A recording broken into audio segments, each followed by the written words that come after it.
Il lavoro da ballerina professionista è come te l'aspettavi quando sognavi di diventarlo? Ma quanto sei bello! Quanto bello! Ciao a tutti e benvenuti o bentornati sul mio canale. In questo video risponderò alle vostre domande riguardo la mia carriera da ballerina professionista. Qualche giorno fa vi ho lasciato su Instagram e sulle storie un box delle domande in cui vi chiedevo di mandarmene qualcuna relativa alla vita da ballerina, dalla vita in compagnia. Ne ho ricevute molte e tutte molto interessanti, quindi vi ringrazio intanto per avermele mandate e oggi non vedo l'ora di rispondere e di condividere con voi qualche aspetto magari un po' più nascosto di questo mestiere o del quale non se ne parla tanto in giro.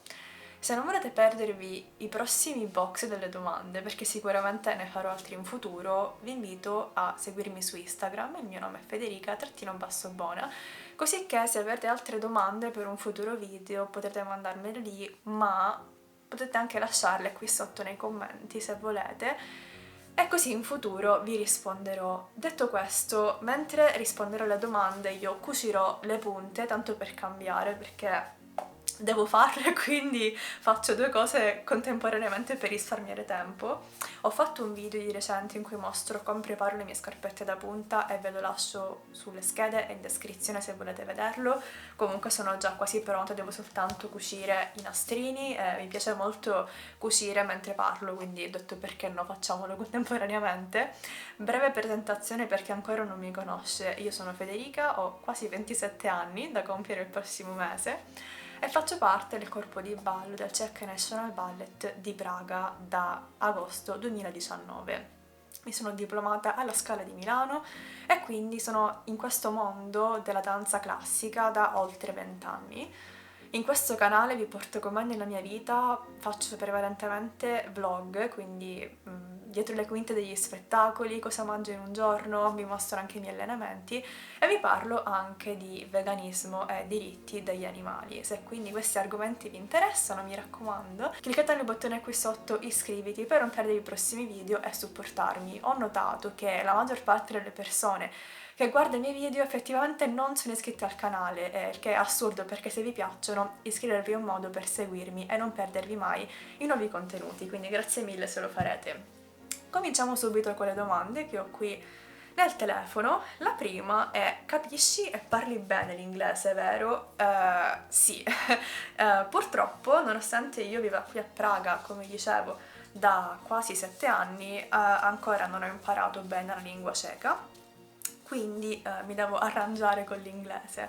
Per fortuna per vivere a Praga non è indispensabile conoscere il ceco, specialmente se si lavora in una comunità internazionale come la mia, però io nel corso di questi anni comunque ho fatto abbastanza, mi sono sforzata abbastanza nell'imparare il ceco, nonostante sia una lingua molto molto difficile, e quindi conosco proprio le basi, penso di essere un livello A2 forse, capisco le conversazioni basilari e riesco anche a leggere qualcosa.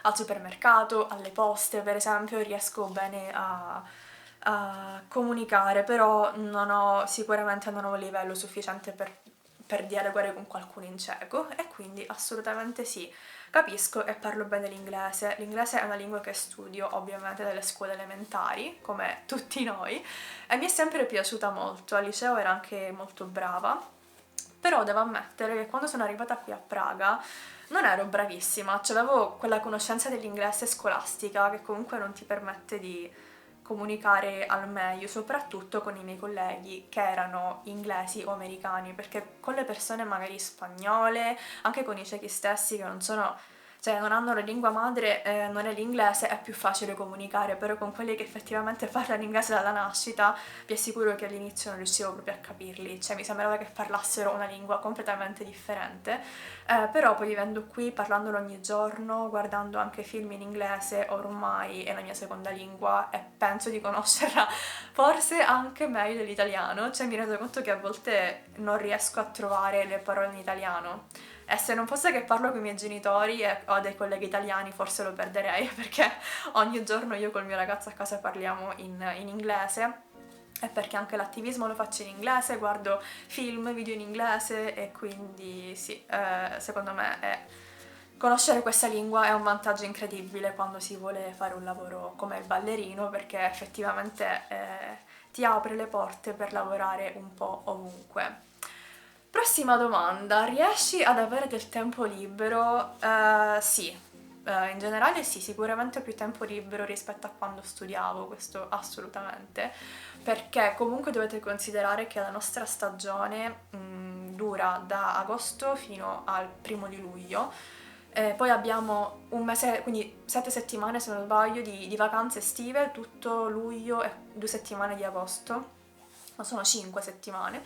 E poi durante la stagione ci danno ogni mese un weekend libero perché noi lavoriamo solitamente dal lunedì al sabato, e quindi una volta al mese abbiamo sabato e domenica liberi e poi durante il giorno teoricamente lavoriamo dalle 10 alle 18, però a volte capita che abbiamo prove soltanto al mattino o fino alle 2 per esempio e quindi possiamo andare a casa prima. Io onestamente mi sento di avere abbastanza tempo libero per poter coltivare le mie passioni.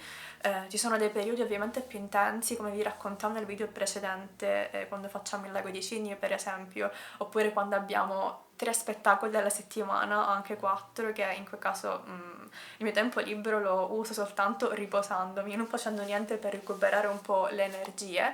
Però in generale anche nelle giornate di prove io torno a casa alle 6:30 e poi ho la sera tanto tempo per fare quello che mi piace, quindi in generale sì, è chiaro che mi piacerebbe avere più flessibilità. Il mio futuro lavoro vorrei che fosse un lavoro che riesca a gestirmi autonomamente per quanto riguarda gli orari, però non era come quando ero a scuola, in accademia, a Milano, che dovevo sempre studiare. Adesso comunque una volta che stacco da lavoro mi posso rilassare e fare quello che voglio, quindi in generale sì.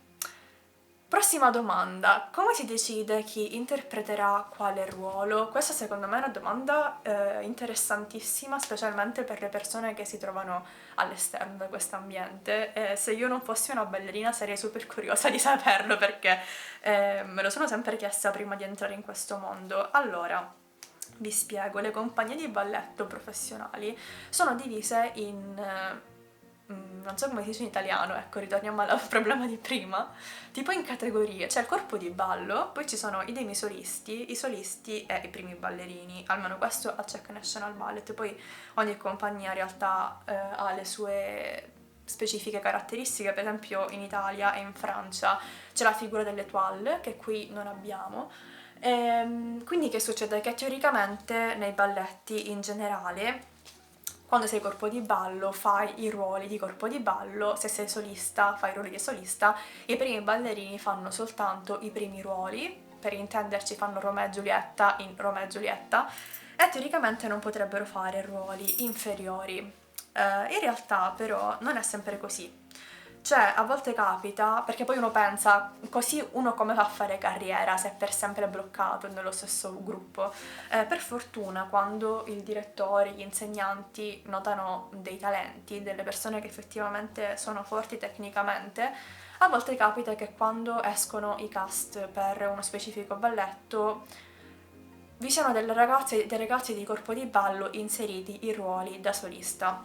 Vi spiego, per ogni balletto vengono stilati almeno 3 cast, 3 gruppi di persone, quindi capita solitamente che nel primo gruppo si mantengono i ruoli, corpo di ballo fa corpo di ballo, i primi ballerini fanno i primi ballerini, però a volte capita anche, sta entrando il gatto, ciao amore, però a volte capita che magari col secondo gruppo o il terzo gruppo, eccola ve la presento, vieni qua, saluta, ciao. Vabbè, la lascio libera perché magari non vuole stare qua in mezzo alle mie punte. Stavo dicendo, a volte capita che col secondo gruppo magari mettono una ragazza o un ragazzo di corpo di ballo a fare il ruolo da solista e quindi questa è una grande opportunità perché appunto può permettere a questo ragazzo, nonostante magari la giovane età o la mancanza di esperienza, di avere l'opportunità anche soltanto di tentare. Quindi alla fine la decisione finale spetta al direttore e agli insegnanti, a ballet master si chiamano, anche se tu fai provare qualcuno un ruolo ma non ci riesce o comunque non gli si addice, possono benissimo toglierlo.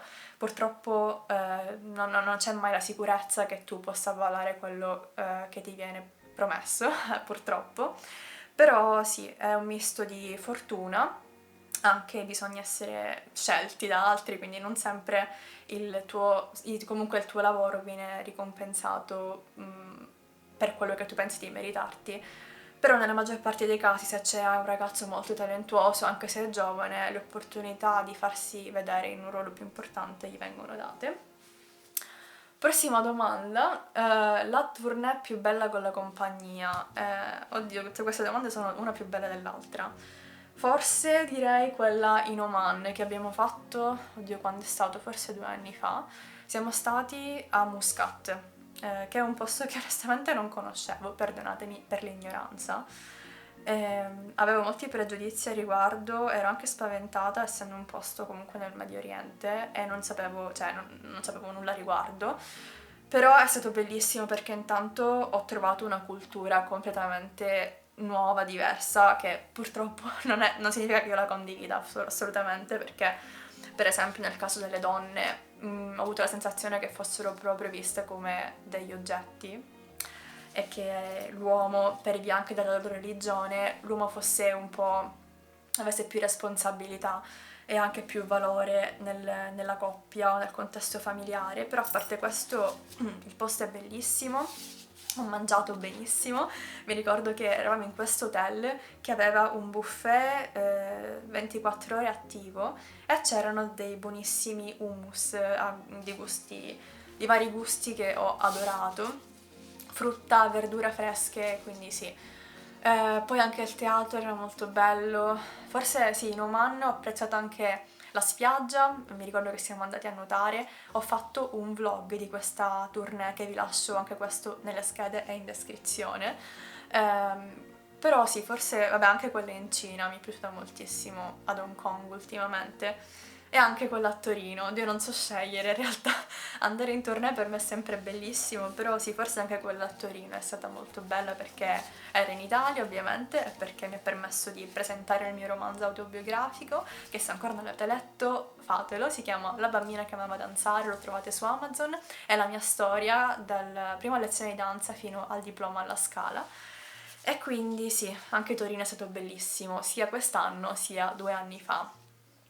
Prossima domanda, dice vita in compagnia, il che è una domanda molto molto generica.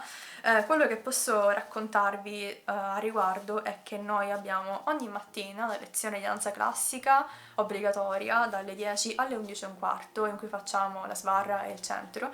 A che serve questa lezione? Principalmente per riscaldarsi, ma poi anche per migliorare e per cercare di diventare più bravi tecnicamente.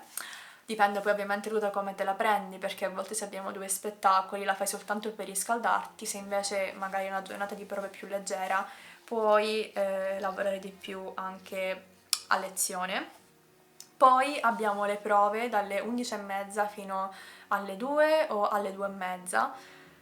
Solitamente al mattino facciamo i run-through dei balletti, ovvero che lo facciamo tutto, il gatto è qua di nuovo, dall'inizio alla fine, solisti e corpo di ballo. E poi il pomeriggio abbiamo altre prove, abbiamo 45 minuti di pausa e poi altre prove fino alle 18, quindi questa è la giornata tipica in compagnia. Poi però ovviamente gli orari possono cambiare in base alle situazioni, perché se abbiamo spettacoli per esempio lavoriamo fino alle 2 e poi alle 18 dobbiamo essere in teatro per firmare. Tu sei d'accordo? Sì, sì. No, me la devo fare vedere di nuovo. Mi è messo proprio qua davanti, ma quanto sei quanto è bello. Comunque non ce la posso fare con lei, ogni cosa che faccio mi distrae. Dicevo, perché poi alle 19 iniziano gli spettacoli e dobbiamo essere in teatro un'ora prima per firmare, per dire appunto siamo qui, non abbiamo dimenticato che dobbiamo lavorare stasera. E poi, come vi dicevo prima, abbiamo un giorno alla settimana libero, solitamente la domenica, ma a volte capita anche il lunedì perché magari abbiamo spettacoli la domenica e quindi il lunedì è libero. Siamo 80 ballerini provenienti da tutto il mondo, Italia, Francia, Spagna, Cechia ovviamente, ma molte persone mi chiedono ma quanti ballerini avete effettivamente di Praga, della Repubblica Ceca? Non tanti ormai, perché il direttore è polacco, quindi il direttore precedente che c'era prima che io arrivassi 8 anni fa era ceco e quindi preferiva forse i ballerini locali, però quello che abbiamo adesso anzi forse apprezza di più quelli esotici, come anche moltissimi colleghi giapponesi, anche coreani, e quindi c'è un ambiente molto molto interessante culturalmente.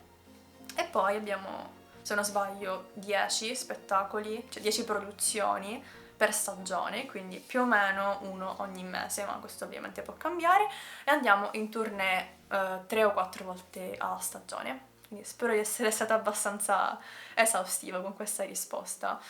Restando in tema tournée, prossima domanda, in tournée che cosa metti in valigia? Come fai con i body, le scarpette, eccetera? Ho fatto un video a dicembre, prima di partire per Torino, in cui vi mostravo proprio che cosa metto nella mia valigia. Questo è il video perfetto per questa domanda, quindi ve lo lascio sulle schede e in descrizione. Io per fortuna sono una persona minimalista, nel senso che non amo portarmi 200 cose in valigia in generale. Quando vado in tournée, preferisco quando vado in tournée in estate o comunque quando non c'è troppo freddo, perché altrimenti i maglioni, le cose calde prendono tantissimo spazio in valigia, però solitamente metto i vestiti e poi tante cose di danza, cioè tanti body, le calze, perché poi purtroppo in tournée molto spesso non si possono lavare queste cose in hotel, quindi è meglio portarsene abbastanza per avere la sicurezza di non rimanere senza. E poi per quanto riguarda le scarpette da punta mi organizzo in base agli spettacoli che abbiamo, perché per esempio 2 anni fa, quando siamo andati a Torino per fare la bella addormentata, danzavo un sacco di ruoli in punta, avevamo una cosa come 12 spettacoli e quindi mi ricordo anzi che a volte il teatro, qualche mese prima della tournée, spedisce delle scatole, dei box, in cui noi ballerine possiamo mettere le scarpette da punta, che vengono spedite al teatro in cui balleremo in tournée prima del nostro arrivo, e penso che le mandino anche con i costumi, con le scenografie. In questo modo non dobbiamo riempirci troppo le valigie con queste cose, però in generale sì. Se vuoi vedere nello specifico cosa mette in valigia, vi consiglio di guardare questo video in cui proprio vi faccio vedere tutto quello che ho messo, anche non relativo alla danza. Prossima domanda, anzi queste 3 domande, sì, abbiamo 3 domande che sono tutte molto simili e riguardano lo stipendio dei ballerini. La retribuzione è fissa o varia in base ai periodi spettacoli? Questo dipende dal teatro, perché in molti teatri è una retribuzione fissa. In base alla tua categoria, quindi al corpo di ballo, prendi un tot di soldi al mese, i solisti prendono di più, i primi ballerini prendono ancora di più.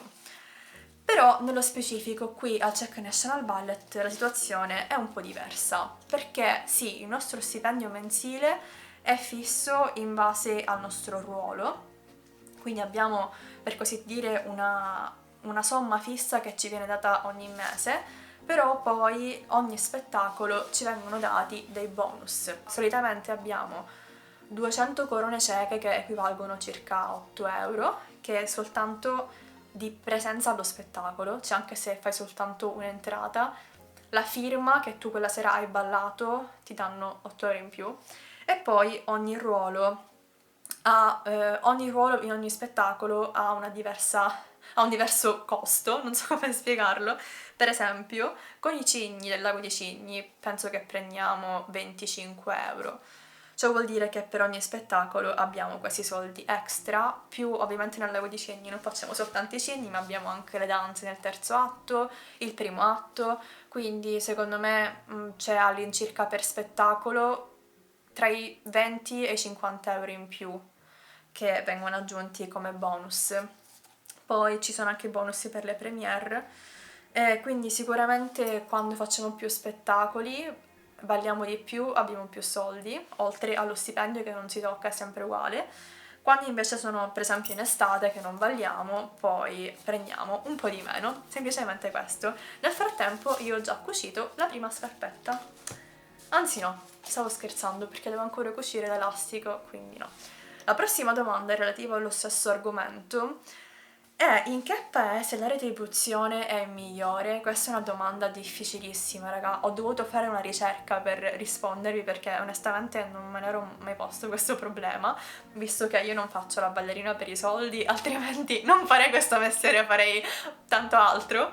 Però ho scoperto che dipende. Non esiste una risposta univoca, cioè non posso dirvi Germania, ok, andiamo avanti. Non è così, perché dipende da moltissimi fattori. Non è soltanto quanto guadagni che conta in questo caso, ma dipende anche dal costo della vita della città in cui vivi, perché per esempio se tu vivi a New York magari hai uno stipendio maggiore rispetto a me che vivo a Praga, ma la vita a New York ti costa 3 volte tanto.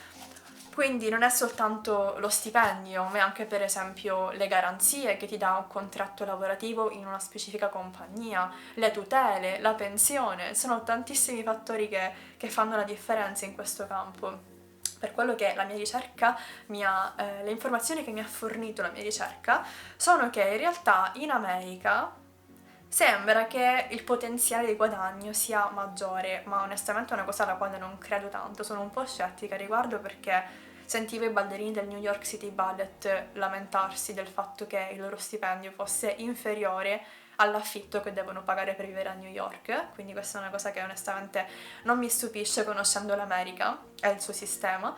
Però sentivo che per esempio la Germania e la Svizzera sono i due paesi. La Germania intanto è il paese in cui ci sono più compagnie di balletto in Europa, se non sbaglio, e comunque insieme alla Svizzera sono i paesi in cui ci sono più tutele per quanto riguarda i ballerini, per la sanità per esempio, la pensione, cose varie. Per quanto riguarda qui Repubblica Ceca, secondo me la compagnia di Praga non è una delle compagnie che paga di più. Secondo me dovremmo essere pagati di più, specialmente perché è una compagnia statale, cioè non è una compagnia privata, quindi lo Stato secondo me dovrebbe dare più fondi per supportarla. Però non è neanche tra le peggiori, cioè conosco compagnie che se la cavano molto peggio perché magari sono private, ma noi per esempio durante il periodo della pandemia abbiamo ricevuto lo stipendio completo ogni mese nonostante i teatri fossero chiusi, e abbiamo l'assicurazione sanitaria, abbiamo dei vantaggi che sicuramente non sono dei migliori, però ripeto che c'è di peggio purtroppo.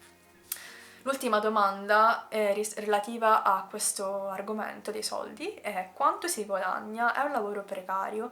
Com'è la situazione in Italia? Sono 3 domande in realtà. Partiamo dalla prima. Quanto si guadagna? Di nuovo dipende. Ho fatto un video a riguardo, cioè quanto guadagna un ballerino, e ve lo lascio nelle schede e qui sotto in descrizione. Un ballerino può essere freelancer, quindi può lavorare per progetti e guadagnare in base alle produzioni che fa, può essere un ballerino stabile in una compagnia come me. Il guadagno quindi dipende da molti fattori. È un lavoro precario? Sì, cioè anche qui dipende da quello che fai, dal posto in cui ti trovi e dal contratto che ti viene proposto. In generale è molto difficile trovare un contratto di lavoro che effettivamente possa garantirti le tutele che un lavoratore dovrebbe, le tutele minime che un lavoratore si merita in quanto tale. Però posso parlarti per la mia compagnia, noi guadagniamo, cioè anche qui è un discorso che ho già fatto penso nello scorso video domande e risposte. È difficile dire quanto guadagniamo perché intanto la corona ceca ha un valore diverso rispetto all'euro e poi il costo della vita a Praga secondo me è anche diverso da quello in Italia, quindi fare il paragone corona ceca euro non so quanto senso abbia sinceramente, però posso dirvi che guadagniamo all'incirca tra i 35 e i 40.000 euro, scusa, no, ho sbagliato, tra le 35 e le 40.000 corone ceche al mese, che dovrebbero essere appunto all'incirca 1.400-1.500 euro al mese.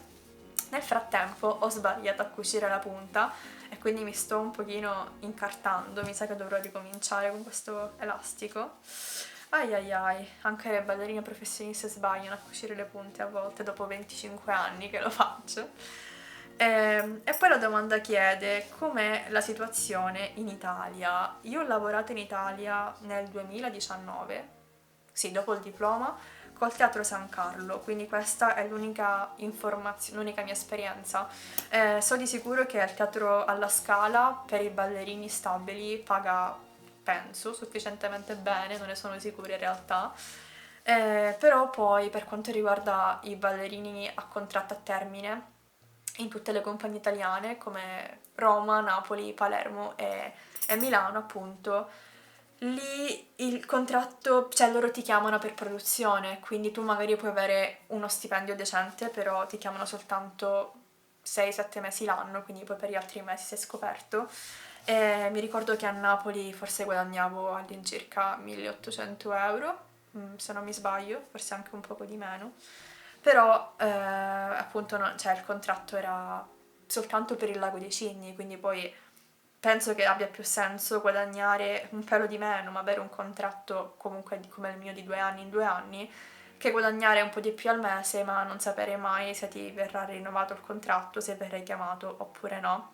Comunque in generale, in Italia la situazione è parecchio grave, nel senso che i ballerini non vengono tutelati per quello che meriterebbero, e quindi ci sono anche delle organizzazioni come Danza Error System su Instagram, per esempio, che denunciano questa situazione, che mi invito a seguire perché fanno veramente un ottimo lavoro lì.